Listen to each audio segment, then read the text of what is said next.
Welcome to the Whiskey Vault. I'm Rex. I'm Daniel. He's a level 3 whiskey sommelier. And he's a level 5,000 pretentious whiskey drinker. It's 5001. 5001. I graduated. My mistake. Now what's going to happen today is we're going to drink a whiskey that I know as Sagamore Spirit from Baltimore, Maryland. Yes, yeah. And what do you predict is going to happen today? Let's see here. Wait for it. Sheep. You predict sheep. I predict sheep. I'm going to wait to see where sheep shows up. It's happening. It's about to get weird. It is about to get weird. Here we go.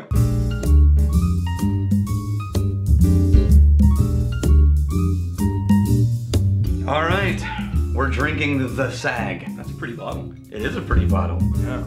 Looks like an oversized perfume bottle. It sort of does.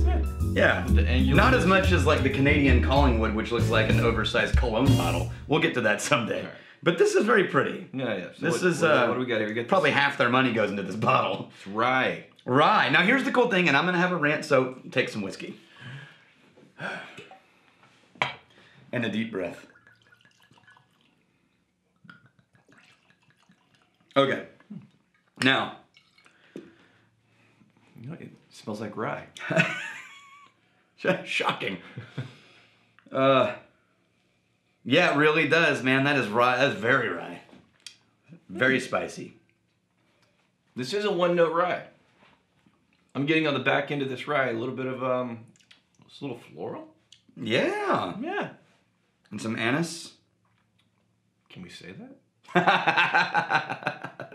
Chad didn't even have to bleep that one. Let's see how close we can get before I have to bleep it. Anise. Anise.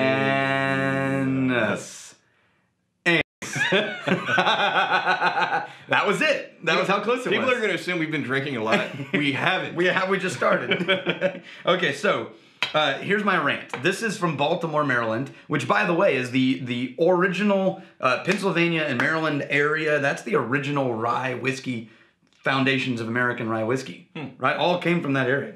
And but they're sourcing it from MGP. Okay, now if you don't know this, MGP is a mass production distillery based in Indiana that produces probably half the whiskeys you find on your shelf at any given liquor store for American whiskeys. For some people, that may be kind of a bombshell. Okay. Because it shouldn't be. Well, I have very strong opinions about this. Here's the thing. For most people, does that offend you? That this was made in Indiana? It doesn't offend me because I do know most people imagine right. whiskey being made. There's like a big metal thing with twisty bits. The myth. And there's some guys like kind of huddled around and kind of figuring out how they want it to. They're huddled around the whiskey. I really love your vision of making whiskey. This is the imagination. Right? And it's not a boardroom. It's not a warehouse. You've been watching Lord of the Rings. No warehouse. You got all these dwarves like tinkering on shit. It's guys with big beards and giant barrels along the wall, like big wood barrels. Yeah. And they go through and they'll like, with the broom, make sure the area is clean. So here's and a sheep will walk by. Sheep. Randomly. So why would that not be happening at MGP? Health code? Because it says Indiana, right? You hear Indiana and you think, what good could come from Indiana? That's not what I hear. I hear half of the whiskeys are produced from this one company. Right. This is a giant corporate conglomeration. Yes. How could anything? I think big corporate McDonald's. Yes. Right? And I think, how could it be low quality? How could it be anything good? Right. But I know for a fact, a lot of the things that I've tried from MGP, freaking amazing. Yeah. Like toe to toe with the guys that are doing it with the sheep and the beards. They're doing it with the sheep. Yeah. Huddled around the metal twisty bits. Okay, so here's my rant. My rant is, what you just said is why I think people viscerally react to MGP whiskey. Mm-hmm. Or for finding out it's MGP whiskey. It's less romantic somehow. Yes. Okay. Now, facts, which never can compete with that. Mm-hmm. The facts are there's no difference between MGP making it and someone else making it using the same still that MGP used. Okay. Right? So think of it more like this. Say you want the best ingredients ever to make a great steak at home, and you're going to cook it yourself, or you're going to do something with it. You're going to prepare it yourself, right? Do you feel ashamed that you went to a butcher to get that steak? No. No, absolutely not, right? Do you feel ashamed that the steak that you served me when I came over, which, by the way, needs to happen sometime soon, That you didn't butcher it yourself. You're not invited. Yeah, I'm invited myself. Yeah. I'm the mooch. I came up with the idea, and now it sounds like a great idea. Now, if you're not ashamed that you didn't butcher the damn cow, right? Yeah. Only in whiskey, all of a sudden we have this idea. It's like, whoa, if you didn't do every single thing yourself, then it's not legitimate. So what are they doing? Bullshit. So what MGP is doing is they've got all these different variations of stills. Because here's the thing. What I'm imagining on the flip side of it's not a sheep and beards and middle twisty bits and a huddle of guys. Yeah. But what I'm imagining is, okay, well, there's a catalog and like, give me that barrel and I'll put my label on it. Yeah. Sometimes. Yeah? If you're small and you can't afford to have them do a custom run, then you can just say, I'm going to pick from the hundreds of kinds of mash bills and recipes you've made. So you choose basically the flavor profile? Yeah, you look for the flavor profile. And then you take that barrel and you do whatever you want with it after that. They have so many barrels. And they will have a catalog. Yeah. So you can actually say, a little bit of this. I want the one that has this rye, right? So, okay, row number 182. Yeah. Go down 47. Now, I will tell you, if you're big enough, like Sagamore, you can actually go to MGP and say, this is what I want you to make me.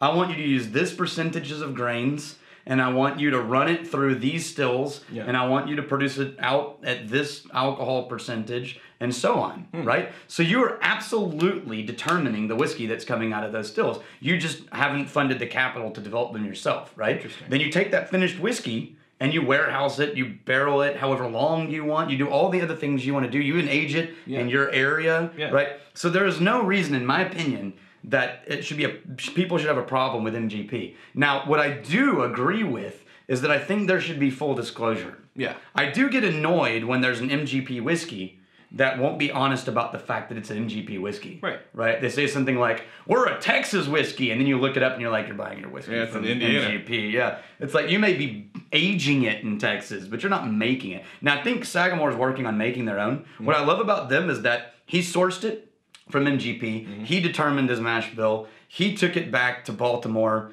and they created an amazing business. The website's wonderful. These guys are all about actually selling whiskey. Yeah. Not just the artisan craft Here's the thing. of the you whiskey. say all about selling whiskey, and again, that elicits in my mind as like, oh, a boardroom full of guys who don't actually have the love of whiskey. Because I heard you talking about this website, and I think they're all about selling whiskey, but they do that by making the whiskey experience about me. Yes. All the websites are talking about, well, here's the best way for me to experience whiskey, here's what I can use it as. So they're making it about me. Selling is a byproduct. I'm just going to tell you, I wish I whiskey. had thought of that thing that you just said first. Okay. Because that's exactly my point. Okay. I just didn't think of it first. I'm just smarter than you. I don't know why you're laughing. That's exactly... I outrank you. I'm smarter than you. That's my exact point, is that too many whiskey distilleries are about themselves. Sagamore is about the whiskey drinkers. Yeah. And I appreciate that about them. Yeah. Now, is this one of the best ryes I've ever had? No. Actually, is it a great rye? Absolutely. I've had surprisingly few ryes because it's just not my go-to thing. This actually is the best rye I've ever had. Right? You like it better than Pikesville? I do. Okay. Yeah. It's friendlier for sure. I like the friendliness. I like the floral bit on the back end there. It's very nice. All right. This is a whiskey for the people. Mm-hmm. Fair enough. Sure. All right. Well, till tomorrow, may your crazy stay this side of legal. May you return before we have time to miss you. Cheers. Cheers.